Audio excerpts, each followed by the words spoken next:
So I'm just sitting out in my backyard for a moment. I thought I'd give you a little snippet of what I do for my mental well-being when I come back from incidents and get adjusted back to normal life. Just did a 2-week stint in the Cariboo Regional District, which I've been up there many times before.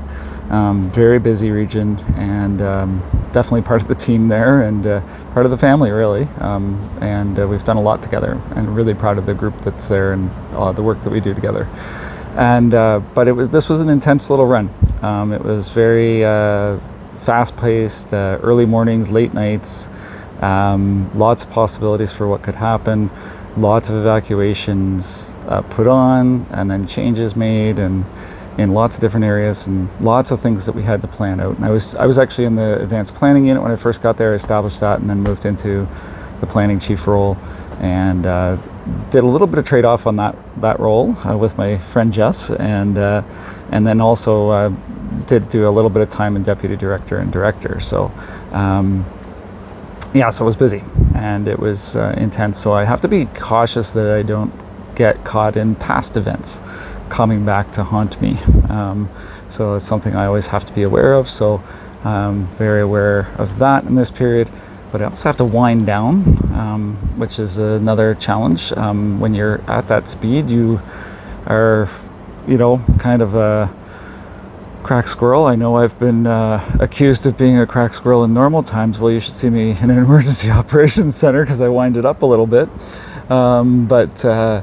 It's intense, and so I have to be cautious that I don't bring up and kind of haunt myself with old things that hopefully are dealt with, but it's something you always have to be careful of for your mental well-being. So things I'm doing right now, getting outside, trying to do things outside, also getting some extra sleep, which was a must. I was quite tired, not sleeping great because of those schedule, and then lots of different things were happening. I stayed in a campsite, so there was, things happen there that interrupt and so on. So, and trying to take as much in my off time there, trying to get out and see friends and get out mountain biking, things like that. So those are the things I do too while I'm there.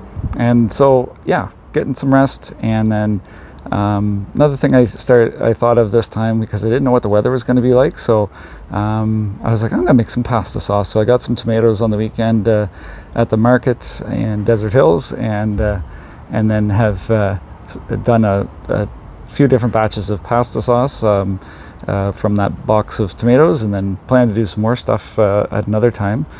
It's a really good activity because it makes you really think and work hard and get your brain working. So just a few things, few tips, and I'll get outside lots. I'll get out paddling, get out biking, all those sorts of things, spending time with my kids separately and my family together. So lots of different things that we'll do, but ultimately trying to dial down and park into a spot. But first few days I don't do much of anything, and then I start to ease into work because I am a business owner. I can't stop working, so I still have to. I can take a little break, but then I got to get right back into it again.